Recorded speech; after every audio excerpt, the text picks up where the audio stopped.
Hi, guys. So this is all you get for vendor risk management? You guys aren't all excited to talk about vendor risk management today? All right, we got some people represent.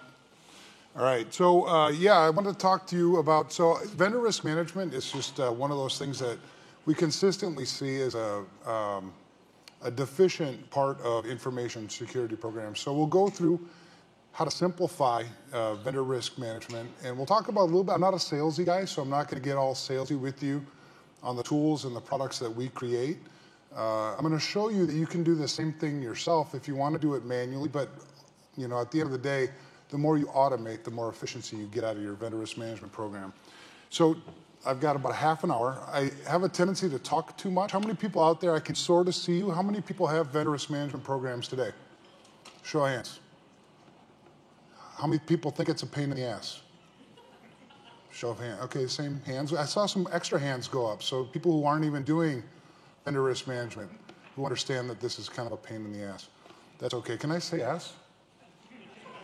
All right, I already said it 3 times. All right, so let's go through a little bit. I'm going to try to work the clicker here. Here's our agenda. Introduction to me. Who am I? I'm one of those guys where, honestly, I'm more comfortable in my office solving some sort of information security challenge. I've been doing this for a really long time. Getting up in front of people is not, unless they're my kind of people. And when I say that, like, security people are different than other people. I call them normal people. So if you guys are all security people, then I think we get along really well. But that's where I'm most comfortable, not necessarily up here talking to you about vendor risk management of all things. It'd be cool to talk to you about, you know, some kind of cool hack, like maybe a riot, ransomware outbreak, something like that, but this is what we're talking about today. So we'll talk about the need for vendor risk management. If it's not obvious to you, we'll try to make it obvious to you. We're sort of ahead of the tidal wave today. You guys all heard of the Target breach. That was a big thing. That was 5 years ago. We're coming up on 5 years. That started through a vendor, if you weren't aware.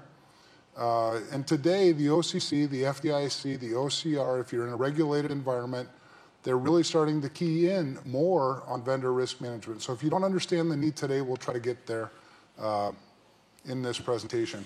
We'll talk about 4 approaches to vendor risk management. There are only 4 buckets.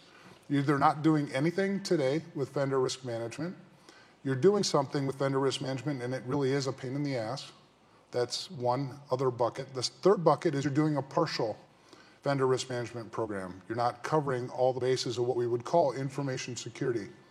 The fourth bucket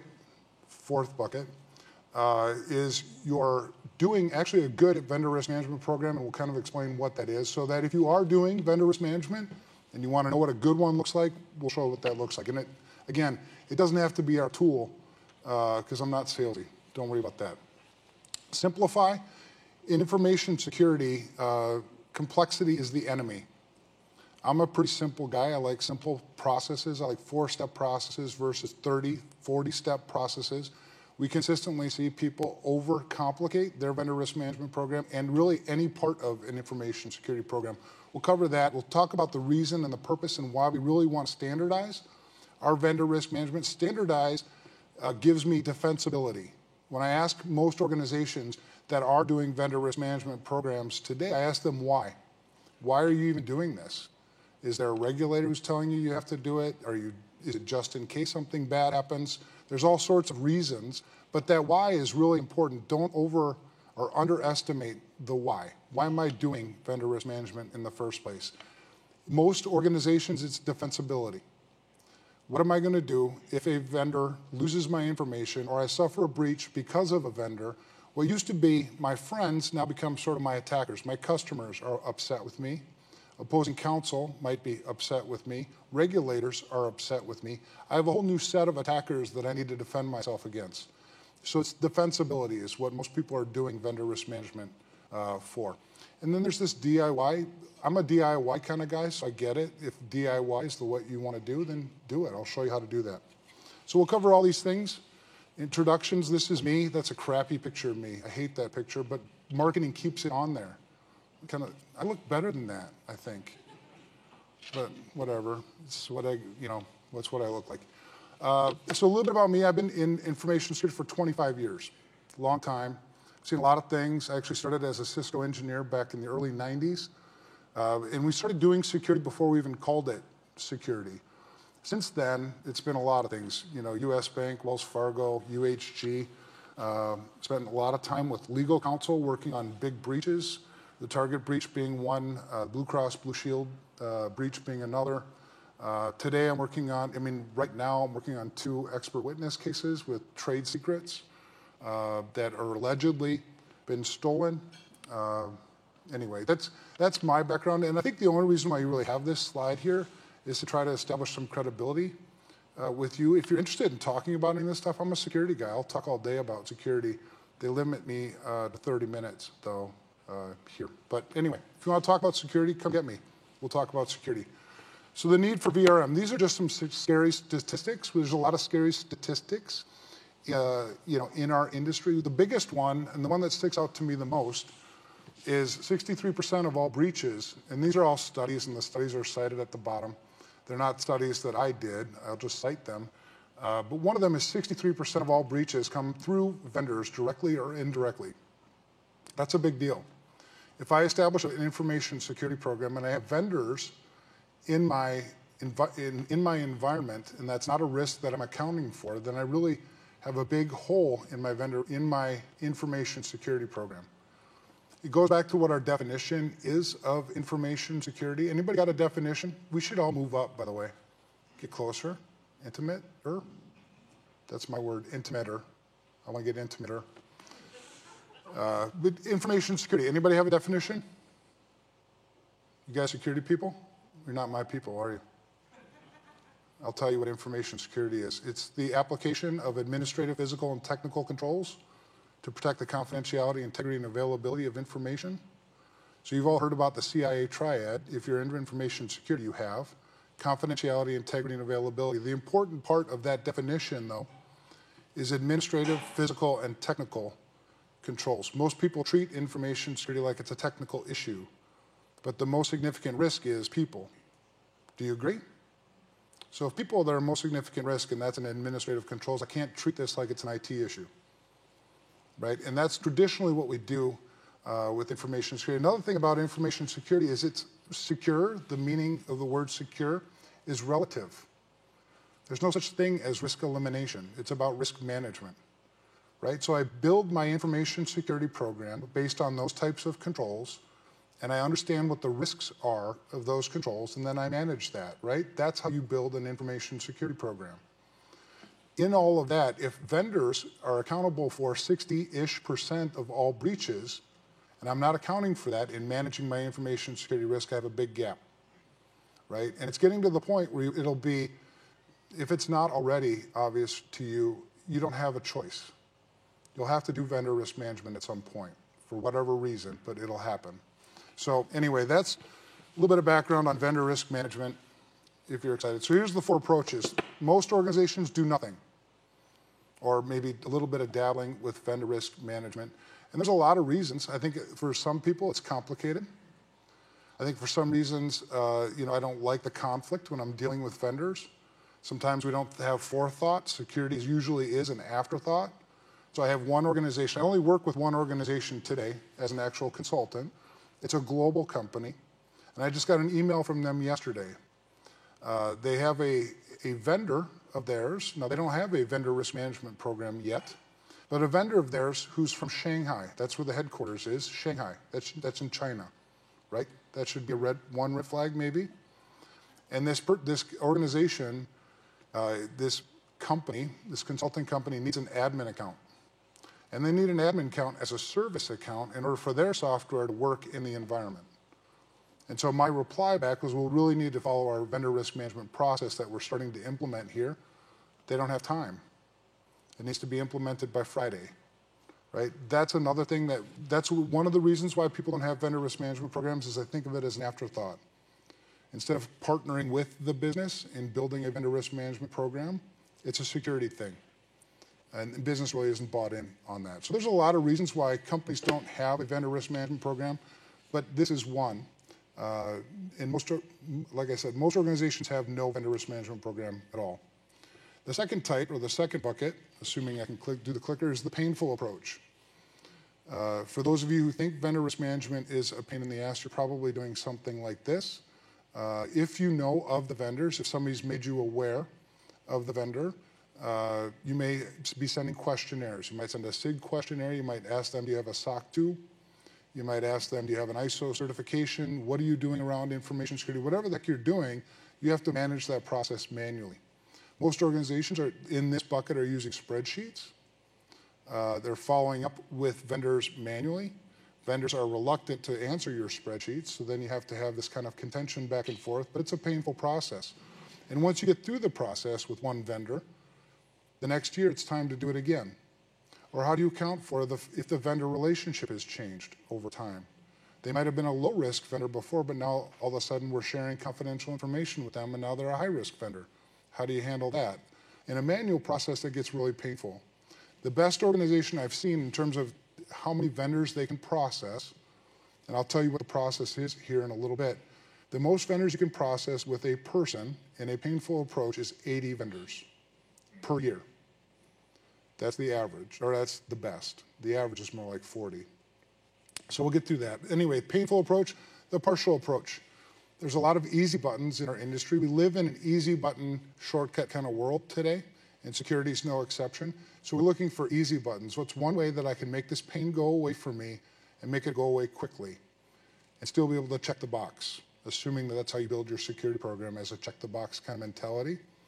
So there's partial approaches. There's things that you can go out and buy. Some of them are expensive.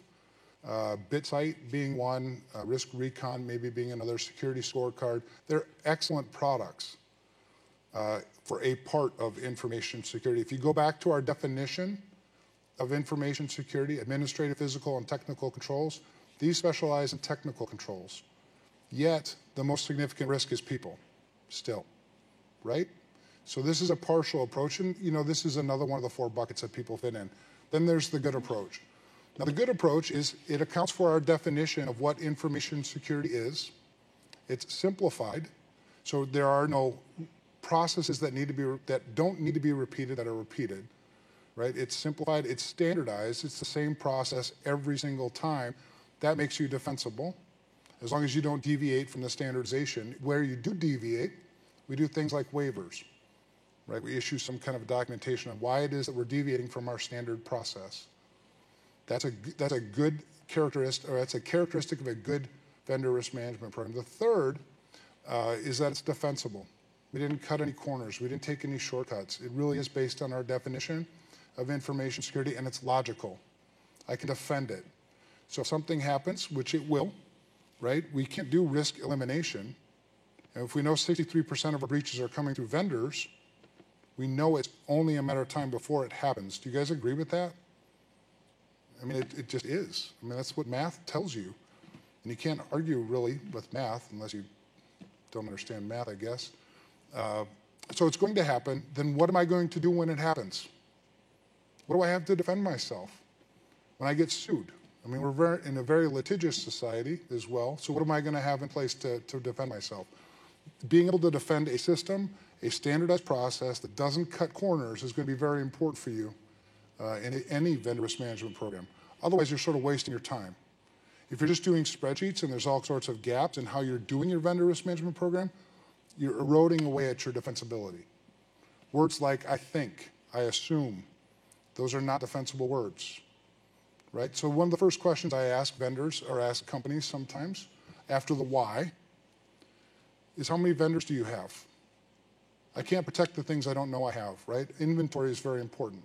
So how many vendors do you have? And what I usually get is, well, I think about 500 or maybe 1,000, maybe 5. Assume not that those aren't going to be defensible. They're gaps in your defensibility, right? And then the next question is how many medium risk, how many high risk vendors do you have? That would be the next question. Because if I were opposing counsel, I'm not a lawyer, thank God. Lawyers out here? Am I the only lawyer? I mean, I'm not a lawyer, sorry. Lawyers? Okay, so I can make lawyer jokes, maybe. All right, so anyway, good. That's a good vendor risk management program. It's got those characteristics. So now let's figure out how we're going to build that thing. So the 4-phase approach, first inventory. I first need to know my vendors. Where do I get my inventory? Assuming, in most cases, I'm paying them. They're getting paid. They're getting paid in one of three ways. They're either getting paid through an invoice, they're getting paid through a credit card statement or billing, or they're being reimbursed. One of your employees has engaged with a vendor and they're seeking reimbursement from the organization. So that's where you start. You start with accounts payable. Get a list of vendors, right? Understand who those vendors are, and then assign those vendors to somebody. Somebody's responsible for that vendor relationship. As the security guy, I'm not that person. I don't know how we're using vendors. I don't know what services they provide. I don't know how much information we're sharing. To have one person or one group be able to determine that on all your vendor population, it's ludicrous, right? So you have to identify, these are our vendors, and this is who owns that relationship, because I'm going to ask them to participate in my vendor risk management program. So that's inventory. It has to start with inventory. It's a serial process. So what comes into the process, if it's garbage in, it's going to be garbage out. If it's indefensible going in, it's going to be indefensible going out. It doesn't mean that I start my vendor risk management program here. I may have a partial inventory, but I'll need to, at some point, build that entire inventory. The next is classification. Classification is always built on inherent risk. Inherent risk is the risk associated with something without accounting for any control. So it'd be asking questions like, do we share confidential information with this organization? Are they critical to our business operations?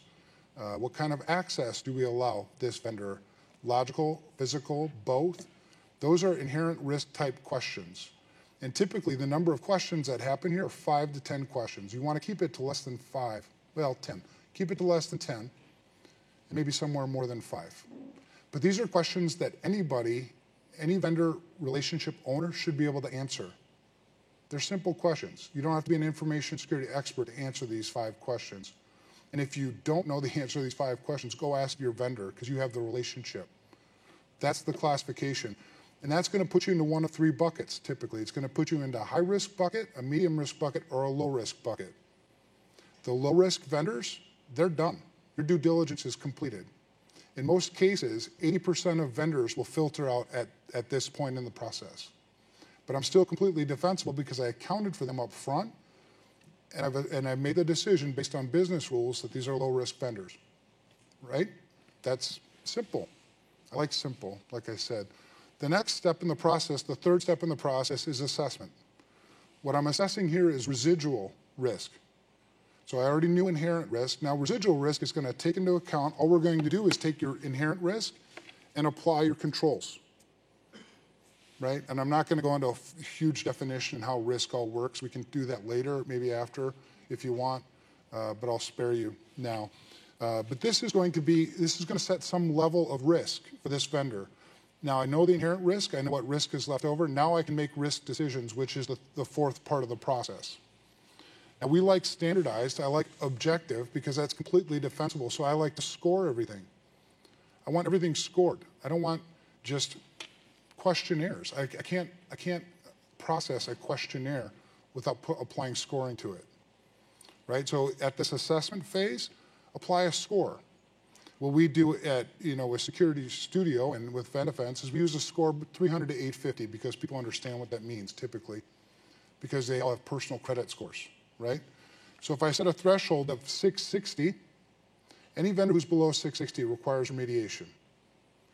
That is defensible, right? Because you're taking judgment out of the equation. So that leads us to risk treatment. There's a lot of different ways to eliminate risk. The wrong way to force your vendors to eliminate risk is to force specific controls on them. Controls work different in different environments, right? So give them options on how to alleviate risk and bring it in line with what's acceptable to you. And that's the 4-step process. So I'm going to go fast now, standardize, because I think I only have half hour. I could talk for like hours, but I don't even know if anybody's listening. That's the cool thing with me, because I can't see you, so I suppose you're listening. Are there still people out there? All right, sweet, thanks. All right, so standardize. Standardize is really important. This makes it defensible. As long as you follow the standard, you only have to defend the standard. You don't have to defend your judgment. If there is no standard, you have to defend every one of your judgment calls. And unless you've documented what all those judgment calls are, which is, again, a pain in the ass, it won't be defensible. So standardize, make a process that you will follow every single time with every single vendor, and that will make you much more defensible. At the end of the day, it's what the jury says, supposing it ever goes to trial. But then we have these other vendors, right? We all deal with Microsoft, AWS, Google. We have some big vendors who just won't play ball with us. That's okay. We can waive those things, document the fact that they won't play, and give some reasons. That's easy to defend. Because if Google gets hacked, you're not the only one that's in trouble, right? It's easy to point your finger at Google and let Google defend themselves. So for those vendors that just won't cooperate, now if you have vendors that aren't powerful enough to play that game, then it's a management decision. The business will have to make a decision on what we're going to do with this vendor, being that they won't. And in a lot of cases, we'll advise that you just go find another vendor that will play ball with you. We can't account for the risk. It's like having a black hole in our security program. All right, so defensibility, true motivation. This is the reason why most people do vendor risk management. I want to have something in place that if case something goes bad, I don't have to lose my job. I don't have to go to court. I don't have to deal with legal people, and I can just move on, right? You'll still have to do some of that stuff, but at least you're defensible in it. And that's a much better place to be. I don't know if you've ever been to court before, or you've ever been on this side of a breach. This is you sleep better. It's a much better place to be than not. And I've seen both. All right, so that's more about the true motivation. So do it yourself. These are things that you can do. Now, when we look at any process, we're looking for things that are repeatable, where we can eliminate people. That's automation. Repeatable things that I can eliminate people. That means that I just set business rules, and the same thing will happen every single time. People are analog. Computers are digital. Computers are very discrete. People, you never know where people are at. And you see people click links, right? And you're like, seriously? You clicked a link? Computers wouldn't do that. People would. It's the same thing with vendor risk management, and really anything that we're trying to kind of be standardized on something. So automation is going to be very important. Enforcement, we have to have management buy-in. At the end of the day, it's, you've read the same news that I've read. It's CEOs that are losing their jobs. It's CIOs who are losing their jobs. It's CISOs that are losing their jobs. But we have a 0% unemployment rate. So even if I lost my job, how long am I going to be out of work? It's not going to be very long, because we have such a shortage of information security talent in our industry anyway. But enforcement, we need executive management, we need a policy, we need something that's going to drive this thing. Defensibility, I beat the crap out of that. And build expertise into whatever tool that you're going to build or whatever tool that you're going to buy. Build expertise into it, right? Rely on the expertise. That also makes you defensible. There's this thing called herd mentality. As long as I'm within the herd, that's reasonable, that's safe, that's defensible. All right, so this is the steps. Step one, phase one, inventory and onboarding. Those are two things that I need to account for in a vendor risk management program. I have to start with something that would be on my original inventory, and then I assume that I'm going to be taking on vendors throughout the year. So I have to have some sort of an onboarding process. Ideally, it'd be web-based or an application where other people can access it, because I don't want to do all this myself. I want vendor relationship people to do this. So if I've got management buy-in, says this is the way we onboard vendors, we're not going to pay any vendors until this stuff happens, then you can enforce your onboarding process. But there's two parts to that. Now, phase two, this is the inherent risk questionnaire. And you can have these slides and build this out yourself. It's pretty easy. I guess if you're going to develop it, you could develop it. So inherent risk questionnaire, from that, the business rules, what thresholds are going to set in an automated, you're right? Right, sorry. In an automated way, so that it doesn't matter one vendor versus another vendor. You answered the questions this way, this will put you in one of these three buckets, whether it be high, medium, or low. You can see here that lows drop out. That's usually 80% of your vendors. What we're looking for typically in most organizations, it's about 5% of your vendors are high-risk vendors. So if you have a pool of 1,000 vendors, that's 50, math, smart. 50 vendors are really vendors that you even need to necessarily care all that much about. They're the ones that pose the most significant risk to you. About 10% of those vendors end up being medium severity risks. And then the rest, 80 to 85% are low risks. But they're filtered out at that point. The next phase is After we've got the classification, the lows dropped out, the highs and the mediums then have to go on to residual risk. They get questionnaires.